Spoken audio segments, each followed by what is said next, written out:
Good morning, all of you. Today we will discuss third and fourth stanza of the poem An Elementary School Classroom in Slum. Stanza number 1 and stanza number 2 we have discussed already in the previous video, and today we will discuss the third and fourth stanza. In first stanza we discussed about the condition of the poor children, bodily conditions and their living conditions, and in second stanza we discussed about the classroom where they studied. Now let's surely Shakespeare is wicked.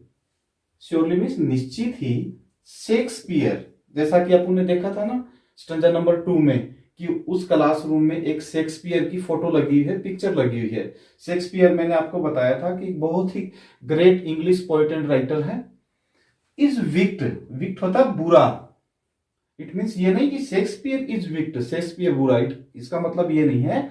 हमें point ये बताना चाहता है कि वहां पर जो Shakespeare की पिक्चर लगी हुई है वो उनके लिए अप्रोप्रिएट नहीं है, उनके लेवल की नहीं है। The map a bad example, वहां पर जो मैप लगा हुआ है, वर्ल्ड का मैप लगा हुआ और शेक्सपियर की जो पिक्चर लगी हुई है वो उन बच्चों के लेवल से बहुत बाहर की चीज है, क्योंकि उन्होंने अभी एलिमेंट्री एजुकेशन भी ढंग से नहीं ली, उनको ढंग से एजुकेशन नहीं दी गई है। तो अपन उसको इतनी बड़ी ग्रेट पर्सनालिटी के बारे में जब तक अपन ने उसको इंट्रोड्यूस ही नहीं करवाया है तो वहां पर उसका फोटो लगाने से उन बच्चों का कोई लेना देना या कुछ भी भला नहीं होने वाला है, क्योंकि वो ना तो संसार के बारे में कुछ जानते हैं ना शेक्सपियर के बारे में कुछ जानते हैं। हमने सिर्फ वहां पर फोटो लगा दी, पिक्चर्स लगा दी, इससे उन बच्चों का कोई लेना देना नहीं है, क्योंकि वो ऑलरेडी इसे इंट्रोड्यूस है ही नहीं, वो जानते ही नहीं है कि बाहर की दुनिया कैसी है, शेक्सपियर कौन था, उसके क्या ग्रेट वर्क्स हैं।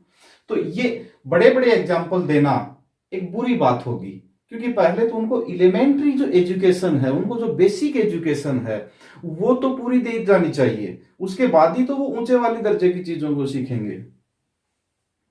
With ships and sun a love, with ships and sun a love, यहां पर जो पॉइंट है वो बताता है कि इस दुनिया में शिप्स, जहाज, सन, लव, ये सारी चीजें मीन जितनी भी सांसारिक चीजें हैं वो उन बच्चों से पहुंच से बिल्कुल दूर हैं।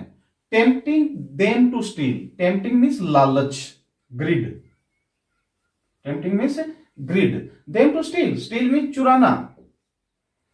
अब अपन यदि उन बच्चों को इतना योग्य नहीं बनाएंगे, इस लेवल पर नहीं लेके जाएंगे कि वो उन चीजों को अचीव कर सके जो उनको दिखाई जा रही हैं, तो वो क्या करेंगे? अचीव तो वो कर नहीं सकते स्टेप बाय स्टेप कि पहले एजुकेशन लें, उसके बाद में वो इतने कमाने योग्य हो जाएं, जॉब करें, बिजनेस करें और बाद में उन चीजों को अचीव करें।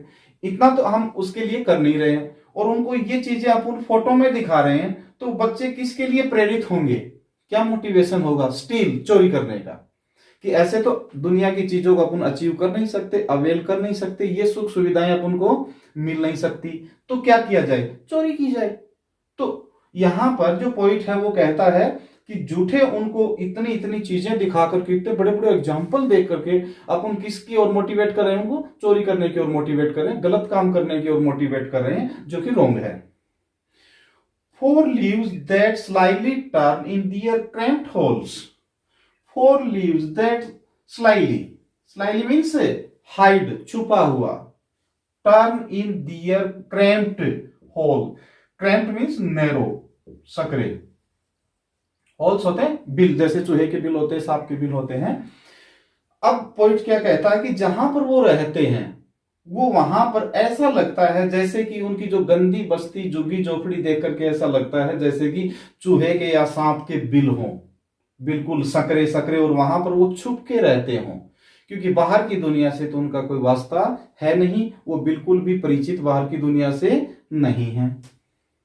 From fog to endless night, fog means धुंध, नाइट रात, हेयर रिप्रेजेंट्स ए पूरा धुंधलापन, जिंदगी का धुंधलापन, ठीक है ना। From fog to endless night, वहां की जो उसकी बस्तियां हैं, गंदी बस्तियां हैं, उनका जो जीवन है वो पूरा का पूरा एक एंडलेस अंधेरा है जो कभी उनके लिए समाप्त होने वाला नहीं है। मीन्स पूरी दुख भरी जिंदगी है जो फॉर एवर उनके लिए रहने वाली है। On their slag, slag here means material, जो मेटल होता है उसको प्यूरिफाई करने के बाद जो वेस्ट मटेरियल बचता है वो स्लैग कहलाता है। हीप, हीप मीन्स ढेर।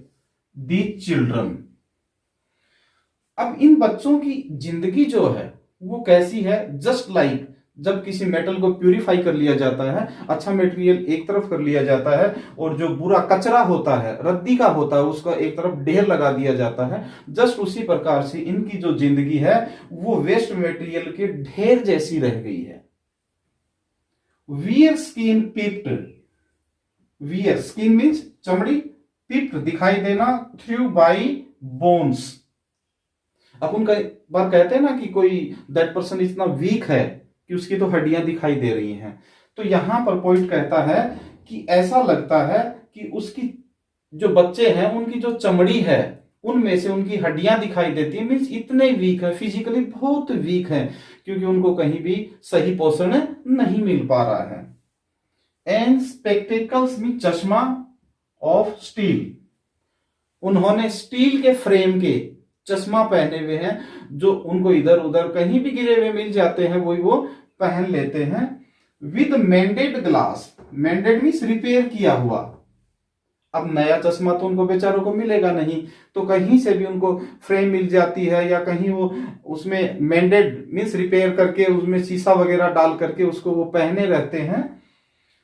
Like bottle beats on stones, और ये जस्ट वैसे ही लगता है जिस प्रकार से कांच की बोतल के टुकड़े स्टोन पर गिरे हुए हों, पत्थर पर गिरे हुए हों, मीन्स वो प्रॉपर नहीं है। जो भी चश्मा स्पेक्टेकल्स उन्होंने पहन रखी है वो प्रॉपर वे में नहीं है, कुछ का जुगाड़ इधर से किया, कुछ का उधर से किया, और वो बिल्कुल एक जुगाड़ तरीके से उन्होंने पहन रखा है। और उसको पॉइंट किससे कंपेयर करता है, like bottle beats on stones, जैसे कि पत्थर के ऊपर बोतल के कांच के जो टुकड़े हैं वो पड़े हुए हों।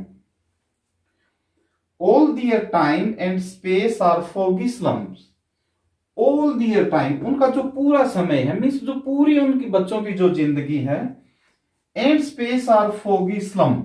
foggy फिर से वही धुंधला, स्लम कच्ची बस्ती, उनकी जो बस्ती है, उनकी पूरी की पूरी जिंदगी वहीं पर उस अंधेरे भरी गंदी बस्तियों में, गलियों में स्पेंड हो जाती है, गुजर जाती है, बचपन से लेके बुढ़ापे तक वहीं पैदा होते हैं, वहीं मर जाते हैं। बिल्कुल भी उनको इस दुनिया की जो अपॉर्चुनिटीज है वो अवेल करने का चांस उनको नहीं मिल पाता है बिल्कुल भी।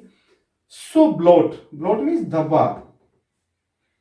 दियर maps with slums as big as doom, doom destruction, विनाश।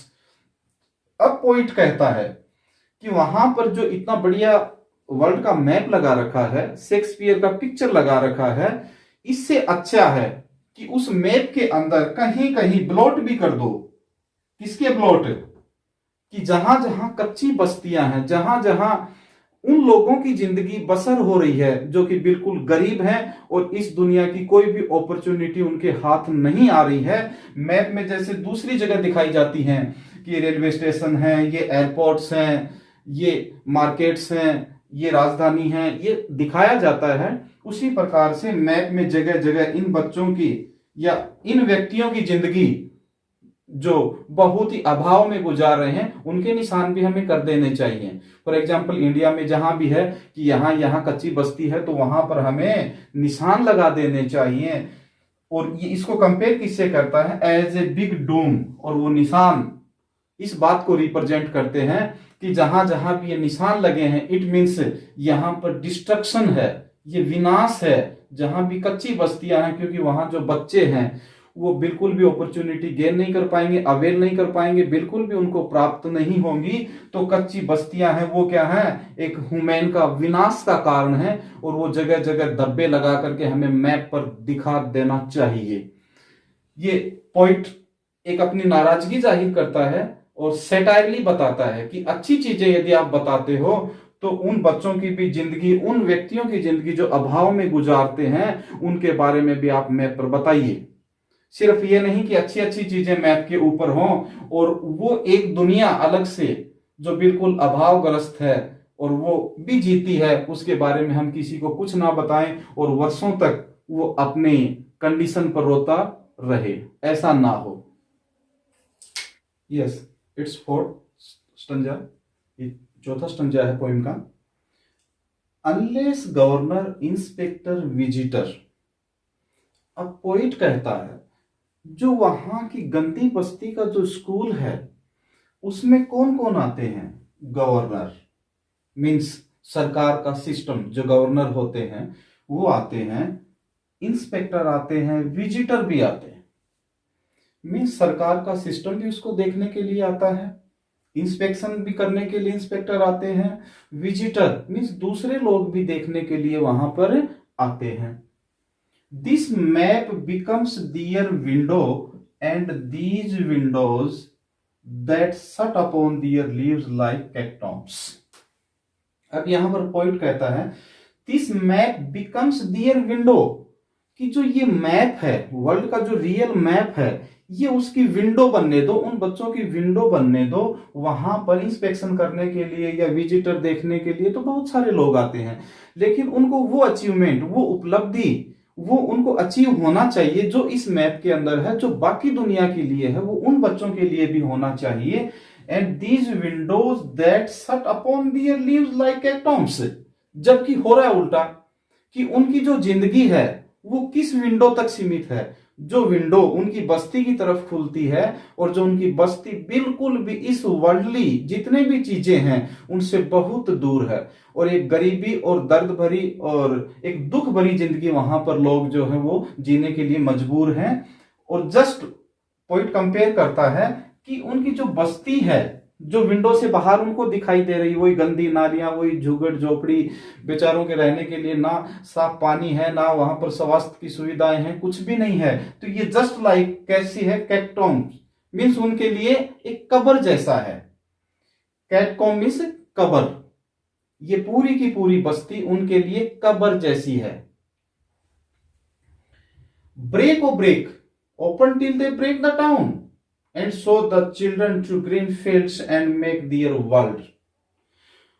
पोइट कहता है कि उनके जो अचीवमेंट के आगे जो बैरियर हैं, जो उनको मिलना चाहिए, उनमें जो बाधाएं हैं, उनको ब्रेक करो, तभी वो बच्चे आगे बढ़ सकेंगे, और तभी वो इस चीज का मतलब जान सकेंगे कि कौन शेक्सपियर था, दुनिया क्या होती है, कौन कौन सी इसके अंदर चीजें होती हैं, वो सारी की सारी चीजें वो तभी जान सकेंगे। तब उपलब्धियों के सामने आ रहे जो ब्रेकर है उनको अपन ब्रेक करेंगे। और ये ब्रेक कैसे होंगे? उनको प्रॉपर एजुकेशन दे करके, फॉर्मेलिटी पूरी करके नहीं होंगे, उनके लिए ओरिजिनल ग्राउंड पर कुछ वर्क होना चाहिए, चाहे वो गवर्नमेंट के द्वारा हो, चाहे वो दूसरे समाज से भी लोगों के द्वारा हो। जब तक ग्राउंड पर काम नहीं होगा, रियल में वर्क नहीं होगा, तब तक उनके जो उपलब्धियों के आगे जो बैरियर हैं वो कभी भी हट नहीं सकते हैं। And show the children to green fields and make their world. Poet कहता है कि उनको भी उपलब्धियां लेने का अधिकार है, वो भी इस दुनिया में पैदा हुए हैं, तो उनका भी बराबर का अधिकार है, जबकि इस अधिकार को कहीं ना कहीं ह्यूमन ने बाउंड कर रखा है। एक तरफ तो ऐसी दुनिया है जो सब कुछ अचीव किए बैठी है, सब सुख सुविधाओं का लाभ उठा रही है, और उन बच्चों को, उन परिवारों को, उन बस्तियों को बाउंड करके रखा हुआ है। वो नहीं चाहते कि ये आगे बढ़े। अब वो कहता है कि उन बच्चों को भी बाहर निकलने दो, ग्रीन फील्ड में जाने दो। यहाँ पर green fields and make their world का मतलब है उनको भी वो अपॉर्चुनिटी प्राप्त करने का चांस हमें देना चाहिए, या हमें मदद करनी चाहिए, हेल्प करनी चाहिए कि वो बच्चे भी, वो गरीब पेरेंट्स भी उन उपलब्धियों को, उन अचीवमेंट्स को, उन सुख सुविधाओं को प्राप्त कर सकें। तो उनको भी खोलिए, उनको भी इस दुनिया से कनेक्ट कीजिए, वहीं तक इसको बाउंड मत रखिए। Run azure on cold sand. Azure, azure means free घूमना, उनको भी फ्री घूमने दो इस सोने जैसी सुनहरी रेत के ऊपर। मीन्स इस दुनिया का जो भी कोना है, जो भी ह्यूमन के लिए बना है, उनको अचीव करने के लिए उनको भी खुला छोड़ो, उनको भी इतना मोटिवेट करो, उनको भी वो संसाधन दो, ताकि वो वहां पर इस दुनिया में जो भी है वो अचीव कर सके जो दूसरे लोग करते हैं। एंड लेट दियर टंग्स, उनकी जुबान को भी खुलने दो, उनको भी बोलने दो। मीन्स उनकी आवाज को दबाओ मत, जो वो बोलते हैं उनकी भी सुनो। आज तक हमने उनको दबा करके रखा है, लेकिन ऐसा मत करो। Run naked into books. Naked naked वैसे तो इसका जो डिक्शनरी मीनिंग है वो तो नंगा होता है, लेकिन यहां पर नेक्ट का जो सिंबॉलिकल मीनिंग है वो है एकदम फ्री होना। जिस प्रकार से बच्चे, छोटे बच्चे होते हैं ना, वो नंगे घूमते हैं, खूब खुशियां मनाते हैं, छोटे बच्चे जो बेबीज होते हैं, जस्ट उसी प्रकार से रन नेक्ट इनटू बुक्स, उनको फ्री होकर के बुक पढ़ने दो। इट मीन्स उनको भी एजुकेशन अचीव कराओ। बाकी दुनिया को जो एजुकेशन अचीव हो रहा है वो उनको भी होना चाहिए, वो बुक उनके भी हिस्से आनी चाहिए। The white and green leaves open. जो बुक के, जो पुस्तक के, जो किताब के व्हाइट और ग्रीन पेज हैं वो उनके भी हिस्से आने चाहिए। मीन्स जो एजुकेशन इस दुनिया के अंदर दूसरे ह्यूमन के लिए है वो उनको भी प्राप्त करने का अधिकार होना चाहिए और अपनी जिंदगी संवारने का अधिकार होना चाहिए। History the earth whose language is the sun. History, इतिहास उन्हीं का बनता है जिनकी language in the sun, means आगे आकर के जो अपनी बात रख सकते हैं, मीन्स जो अपनी आवाज को एक्सप्रेस कर सकते हैं, किसी के भी थ्रू इस दुनिया में पहुंचा सकते हैं, उन्हीं का हमेशा इतिहास रचता है। इतिहास वही रचते हैं, अपन ये कह सकते हैं दूसरे वर्ड्स में, जो लिखने के लिए, बोलने के लिए, एक्सप्रेस करने के लिए और अपनी आवाज को पूरी दुनिया तक पहुंचाने के लिए स्वतंत्र हो और उनके अंदर इतनी एबिलिटी हो, तभी तो वो दूसरों तक अपनी आवाज पहुंचा पाएंगे। यदि इन बच्चों में इतनी एबिलिटी नहीं होगी कि ये पढ़ सकें, लिख सकें, आवाज को पहुंचा सकें, तब तो ये इतिहास नहीं रच सकते। हो सकता है इनमें भी बहुत सारी प्रतिभाएं हों, बहुत सारे जीनियस बच्चे हों, बहुत सारे टैलेंट हों, जो कि पढ़ने लिखने के बाद शायद इस दुनिया को बदलने का इंपॉर्टेंस या उनके अंदर दम रखते हों। ठीक है, तो फर्स्ट स्टेंजा में अपन ने क्या देखा? फर्स्ट स्टेंजा में अपन ने देखा कंडीशन उन बच्चों की, कि किस प्रकार से उनके माता पिता हैं वो भी बीमार हैं और उनके बीमारी बच्चे पैदा हुए हैं, उनकी जो फिजिकली कंडीशन है वो बहुत बुरी है। सेकंड स्टेंजा में अपन ने देखा कि उनका जो कच्ची बस्ती में कहने को एक स्कूल बना गया, सिर्फ फॉर्मेलिटी पूरी की गई है सरकार के द्वारा, वहां पर कोई भी सुविधाएं या पढ़ाने के कोई भी प्रॉपर इंतजाम नहीं है, सिर्फ दिखावा मात्र है। थर्ड स्टेंजा में अपन ने देखा कि किस प्रकार से पोइट मोटिवेट करता है बाकी दुनिया के लोगों को कि आप उनके लिए कुछ कीजिए। वहां पर शेक्सपियर का फोटो लगा देना, वर्ल्ड का मैप लगा देना, टायरोल वैली की तस्वीर लगा देना पर्याप्त नहीं है, क्योंकि उन बच्चों का लेवल जब तक उसके बराबर नहीं होगा कि वो उसको जानने के योग्य हो जाएं, तब तक ये सब लगाने का कोई फायदा नहीं है। पहले एलिमेंट्री एजुकेशन से उनको फॉर्मेलिटी पूरी ना करके एक रियल एजुकेशन दी जाए और उनको वर्ल्ड की जितनी भी चीजें हैं उनके बारे में बताया जाए और उनके अंदर इतनी एबिलिटी क्रिएट की जाए कि वो वर्ल्डली जितनी भी सुख सुविधाएं हैं या जितनी चीजें हैं उनको अवेल कर सकें, इतनी कैपेसिटी उनके अंदर हो। यदि हम उसके अंदर कैपेसिटी क्रिएट ना करके सिर्फ उनको फोटो दिखाएंगे तो उनके अंदर सिर्फ बस सिर्फ एक अपराध का, चोरी का लालच पैदा होगा, क्योंकि उनके अंदर इतनी कैपेसिटी नहीं बन चुकी होगी कि वो उन चीजों का अवेल कर सके, प्राप्त कर सके। लास्ट स्टेंजा में जो पॉइंट है वो बताता है कि बहुत सारे लोग आते हैं, गवर्नर आता है, इंस्पेक्टर आता है, विजिटर आता है, सब बस देख करके वहां से चले जाते हैं, भाषण दे करके चले जाते हैं। लेकिन वो कहता है कि उन बच्चों के लिए हमें कुछ करना चाहिए, इस दुनिया के दरवाजे उन बच्चों के लिए भी खोलना चाहिए जो कि बहुत गरीब हैं, उस झुग्गड़पट्टी एरिया में रहते हैं। आगे वो कहता है कि एजुकेशन एकमात्र ऐसा सिस्टम है जो हमें उनको प्रॉपर रूप से यदि हम देंगे तो शायद वो एक दिन इतिहास रच के जरूर दिखाएंगे। तो ये पूरी की पूरी जो पोइम है ये डेडिकेटेड है उस गरीब लोगों के लिए, उस झुग्गी बस्ती के लिए जो कि इस दुनिया से बिल्कुल अलग थलग एक अपनी दुनिया में रह रहे हैं और शायद कोई भी गवर्नमेंट या कोई भी समाज सेवी संस्था उनके तरफ इतना केयर नहीं करती। जब वोट आते हैं तब उनके पास पहुंच जाते हैं, हम आपको ये देंगे वो देंगे, शायद 5 साल तक उनको कोई नहीं पूछता। ये पॉइंट को दर्द है। Thank you.